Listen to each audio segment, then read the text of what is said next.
மத்தேயு நற்செய்தி அதிகாரம் 4. அதன்பின் இயேசு அலகையினால் சோதிக்கப்படுவதற்காக பாலை நிலத்திற்கு தூய ஆவியால் அழைத்துச் செல்லப்பட்டார். அவர் 40 நாள் இரவும் பகலும் நோன்பிருந்தார். அதன்பின் பசியுற்றார். சோதிக்கிறவன் அவரை அணுகி, நீர் இறைமகன் என்றால் இந்த கற்கள் அப்பமாகும்படி கட்டளையிடும் என்றான். அவர் மறுமொழியாக, மனிதர் அப்பத்தினால் மட்டுமல்ல, மாறாக கடவுளின் வாய்ச்சொல் ஒவ்வொன்றாலும் வாழ்வர் என மறைநூலில் எழுதியுள்ளதே என்றார். பின்னர் அலகை அவரை எருசலேம் திருநகரத்திற்கு கூட்டிச் சென்றது. கோவிலின் உயர்ந்த பகுதியில் அவரை நிறுத்தி, நீர் இறைமகன் என்றால் கீழே குதியும். கடவுள் தம் தூதருக்கு உம்மை குறித்து கட்டளையிடுவார். உமது கால் கல்லில் மோதாதபடி அவர்கள் தங்கள் கைகளில் உம்மை தாங்கிக் கொள்வார்கள் என்று மறைநூலில் எழுதியுள்ளது என்று அலகை அவரிடம் சொன்னது.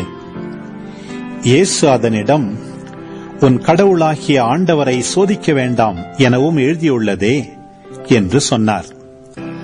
மறுபடியும் அலகை அவரை மிக உயர்ந்த ஒரு மலைக்கு கூட்டிச் சென்று உலக அரசுகள் அனைத்தையும் அவற்றின் மேன்மையையும் அவருக்கு காட்டி அவரிடம், நீர் நெடுஞ்சான் கிடையாக விழுந்து என்னை வணங்கினால் இவை அனைத்தையும் உமக்கு தருவேன் என்றது. அப்பொழுது இயேசு அதனை பார்த்து, அகன்று போ சாத்தானே, உன் கடவுளாகிய ஆண்டவரை வணங்கி அவர் ஒருவருக்கே பணி செய் என்றும் மறைநூலில் எழுதியுள்ளது என்றார். பின்னர் அலகை அவரை விட்டு அகன்றது. உடனே வானதூதர் வந்து அவருக்கு பணிவிடை செய்தனர். யோவான் கைது செய்யப்பட்டதை இயேசு கேள்விப்பட்டு கலிலேயாவுக்கு புறப்பட்டு சென்றார். அவர் நாசரேத்தை விட்டு அகன்று செபுலோன், நப்தலி ஆகிய இடங்களின் எல்லையில் கடலோரமாய் அமைந்திருந்த கப்பர்நாகுமுக்கு சென்று குடியிருந்தார். இறைவாக்கினர் எசாயா உரைத்த பின்வரும் வாக்கு இவ்வாறு நிறைவேறியது. செபுலோன் நாடே, நப்தலி நாடே, பெருங்கடல் வழி பகுதியே, யோர்தானுக்கு அப்பால் உள்ள நிலப்பரப்பே, பிற இனத்தவர் வாழும் கலிலேய பகுதியே, காரிருளில் இருந்த மக்கள் பேரொளியை கண்டார்கள். சாவின் நிழல் சூழ்ந்துள்ள நாட்டில் குடியிருப்போர் மேல் சுடரொளி உதித்துள்ளது.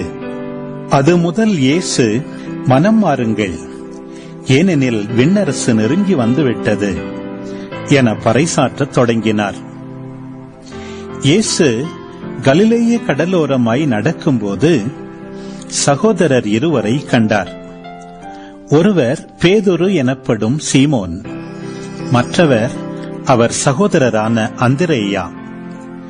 மீனவரான அவ்விருவரும் கடலில் வலை வீசிக் கொண்டிருந்தனர். இயேசு அவர்களை பார்த்து, என் பின்னே வாருங்கள், நான் உங்களை மனிதரை பிடிப்பவராக்குவேன் என்றார். உடனே அவர்கள் வலைகளை விட்டுவிட்டு அவரை பின்பற்றினார்கள். அங்கிருந்து அப்பால் சென்றபோது வேறு 2 சகோதரர்களை கண்டார். அவர்கள் செபதேயுவின் மகன் யாக்கோபும் அவர் சகோதரரான யோவானும் ஆவர். அவர்கள் தங்கள் தந்தை செபதேயுவுடன் படகில் வலைகளை பழுது பார்த்துக் கொண்டிருந்தார்கள்.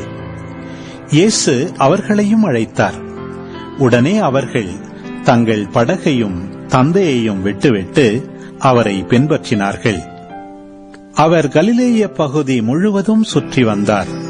அவர்களுடைய தொழுகை கூடங்களில் கற்பித்தார். விண்ணரசு பற்றிய நற்செய்தியை பறைசாற்றினார்.